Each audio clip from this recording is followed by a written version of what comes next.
बैठे बागो लगाया बगीचा लगाए बागो लगाए बगीचा लगाए ने बुलावा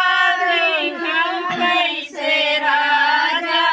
तोड़ू ने बुलावा जी खाऊं कैसे राजा लगी गई नजरिया छूटे कैसे राजा लगी गई नजरिया छूटे कैसे राजा तारा खानाए इनारा खानाए तारा खानाए इनारा खानाए गोरियों में पानिया दियों कैसे राजा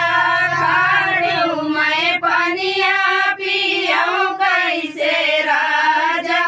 लगी गई नजरिया छूटे कैसे राजा लगी गई नजरिया छूटे कैसे राजा महला बनाए दो महला बनाए महला बनाए दो महला बनाए लगी गई नजरिया छूटे कैसे राजा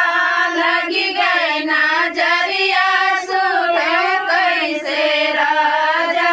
लगी गई नजरिया छूटे कैसे राजा